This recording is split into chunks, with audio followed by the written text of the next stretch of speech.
அறிவிப்பார்.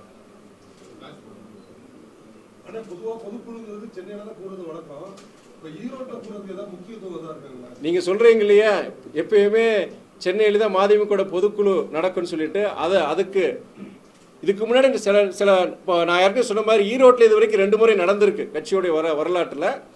எப்பயுமே சென்னையில் நடக்கிறது, அது பெரும்பான்மையான சென்னையில் நடத்துவாங்க. இந்த தடவை என்னை போன்ற கட்சி நிர்வாகிகள் இந்த தடவை குறிப்பாக தென் மாவட்டங்கள் அல்லது கொங்கு மண்டலத்தில் இதை நடத்தணும்னு சொல்லிட்டு அது அந்த ஒரு மெனக்கீட்டில் தான் இப்போ நம்ம ஈரோட்டில் அறிவிச்சிருக்கிறாங்க பொதுக்குழுவை பொறுத்த வரைக்கும். தலைவர் வைகோ 2-3 முறை அவருக்கு மத்திய அமைச்சராக பதவி இருக்கக்கூடிய வாய்ப்பு கிடைச்சது. ஆனால் அவர் அதை விரும்பலை. நீங்கள் தொகுதி மக்களுக்காக நிறையா பணியாற்றிட்டு இருக்கீங்க. தொகுதி மக்களும் நலன் கருதி மத்திய அமைச்சர் பதவி உங்களை தேடி வந்தால் நீங்கள் அதை லைக் பண்ணி விரும்புவீங்களா? அதாவது தலைவர் வைகோ மாத்திரம் கிடையாது, நான் உட்பட இந்த இயக்கம் பொறுத்த வரைக்கும் பட்டம் பதவிகளுக்கு அப்பாற்பட்டு தமிழக நலனுக்காக செயல்படுகின்ற ஒரு இயக்கம் தான் மறுமலர்ச்சி திராவிட முன்னேற்ற கழகம்.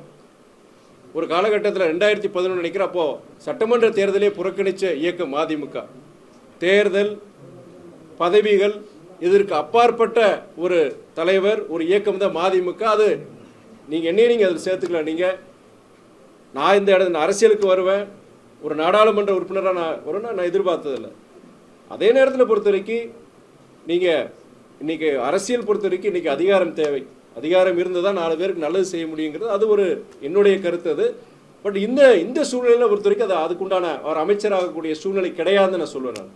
நான் எதிர்காலங்கிறது அது நான் என்னுடைய செயல்பாடுகள், எனக்கு இறைவன் நம்பிக்கை இருக்கிற இறைவனுடைய அருள், மக்களுடைய ஒரு எதிர்பார்ப்பு, அவங்களுடைய நம்பிக்கை, இதுக்கு வச்சு நம்ம சொல்ல முடியும்.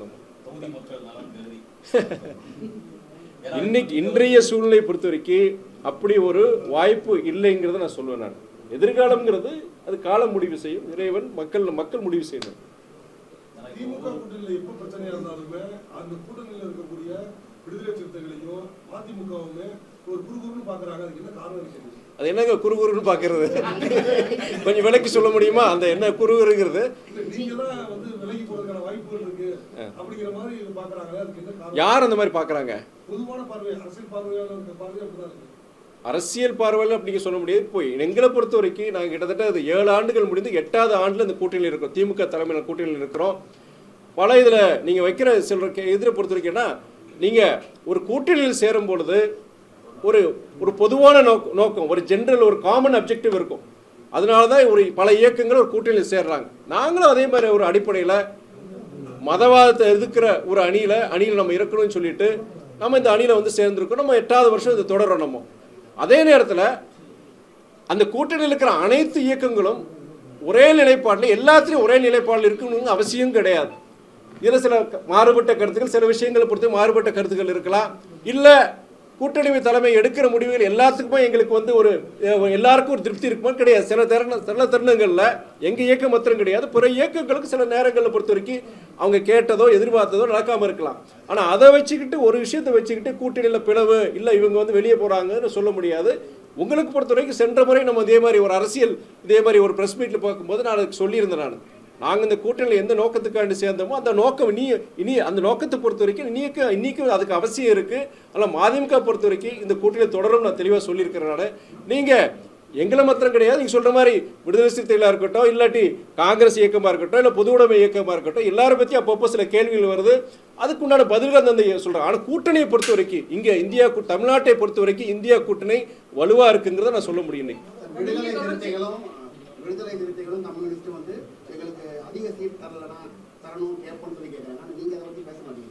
இல்லை, நான் சொல்லலைண்ணா. இப்போ நீங்கள் என்கிட்ட போனோட கேட்ட கேள்வி என்னன்னா, நீங்கள் அதிக சீட்டு கேட்பீங்களான்னு கேட்டீங்க. நான் சொன்னேன்னா, நான் ஒரு முதன்மை செயலர், நான் இந்த முடிவு எடுக்க முடியாது. ஒரு இயக்கத்தில் பொறுத்த வரைக்கும் இயக்கத்துடைய தொண்டர்கள் நிர்வாகிகள் எல்லாருக்கும் ஒரு ஆசை. இப்போ கம்யூனிஸ்ட்காரங்க கேட்குறாங்க, இப்போ காங்கிரஸ் இயக்கம் கேட்குறாங்கன்னா அந்த இயக்கத்தோட உரிமை இருக்குது, அது தவறு கிடையாது. எந்த அரசியல் இயக்கம் பொறுத்த வரைக்கும் அவங்க வளர்ந்து தான் நினைப்பாங்க, இல்லை இதோட போதுங்கிறது கிடையாது. அதை பொறுத்த வரைக்கும் அந்த மாதிரி எங்கள் மறுமலர்ச்சி திமுக பொறுத்த வரைக்கும் எங்களுடைய தொண்டர்கள் நிர்வாகிகள் எல்லாருக்குமே கூடுதல் எண்ணிக்கை சீட்டு வரணும். அங்கீகாரம் இயக்கம் பொறுத்த வரைக்கும் குறைஞ்சபட்சம் 12 சீட் நின்னா தான் அங்கீகாரம் கிடைக்கும். இதெல்லாம் எல்லாருக்கும் தெரியுது. அந்த ஆசை எங்களுக்கு இருக்குது. ஆனால் ஒரு கூட்டணிங்கிற போது பல இயக்கங்கள் சேரும்போது அந்த காலகட்டத்தில் பல நெருக்கடிகள் எங்களுக்கு மாத்திரம் கிடையாது, கூட்டணி தலைமைக்கு இருக்கு. அப்படி இருக்கும் பொழுது அப்போ ஒரு பொது நோக்கம் சொல்றோம் இல்லையா, ஒரு காமன் அப்ஜெக்டிவ்காண்டி நம்ம சேர்றோம். அந்த நோக்கத்துக்கு ஏதாவது பாதகம் வந்துடக்கூடாது, கூட்டணியில் ஏதாவது விரிசல் வந்துடக்கூடாது. அப்போ பொறுத்த வரைக்கும் ஒரு சமரசம் ஏற்படும். இப்போ நீங்க என்கிட்ட கேள்வி கேட்கும்போது எங்களுக்கு இயக்கத்தினருக்கு எங்க ஆசை இருக்கு, ஆனால் முடிவெடுக்க வேண்டியது இயக்கத்துடைய தலைமை நிர்வாகிகள். முதன்மை செயலாளருக்கு ஆசை இருக்காங்க. எல்லாருக்கும் இருக்க ஆசை தான். இப்போ எப்படி நீங்க கம்யூனிஸ்ட்காரங்களுக்கு, விசிகேக்கு, காங்கிரஸ்காரங்களுக்கு எல்லாருக்கும் ஒரு ஆசை இருக்கும், எங்களுக்கு ஆசை, அந்த ஆசை எனக்கு இருக்கு. ஆனால் நானா ஒரு முதன்மை செயலரா நான் இத்தனை சீட்டு அங்கே வேணும் எதிர்பார்க்குங்கிறது அது ஒரு முதிர்ச்சியான ஒரு பதில் இருக்க முடியாது. ஒரு மெச்சூர்டு அது அப்படி நான் சொல்லவும் கூடாது. இயக்க தலைமை முடிவெடுக்கும். என்னுடைய இப்போ நீங்கள் ஒரு தனிப்பட்ட முறையில் நீங்கள் கேட்டீங்கன்னா என்னுடைய ஆசையோ இல்லாட்டி மாவட்ட செயலோட ஆசையோ துணை பொறிச்ச ஆசையோ நாங்கள் சொல்கிறோம், தலைமைக்கிட்ட சொல்கிறோம். ஆனால் நாங்களாக போய் ஒரு பத்திரிகை ஒரு ப்ரெஸ் மீட்டில் பார்த்து எங்களுக்கு இவ்வளோ வேணும் அப்படின்னு சொல்கிறது மற்ற இயக்கங்கள் நடக்கலாம். ஆனால் மதிமுக பொறுத்த வரைக்கும் ஒரு கட்டுப்பாடு உள்ள ஒரு இயக்கம். இதில் பொறுத்த வரைக்கும் தலைமை என்ன சொல்லுதோ அந்த வழிகாட்டுதல் இயங்குகிற ஒரு இயக்கம். ஆனால் நாங்கள் எங்களுடைய ஆசைகள் பொதுக்குழு நடக்குது. பொதுக்குழு நடக்கும்போது கண்டிப்பாக எங்களுடைய கருத்துக்கள் அங்கே சொல்லுவோம். நம்ம தலைமை முடிவெடுக்கும்.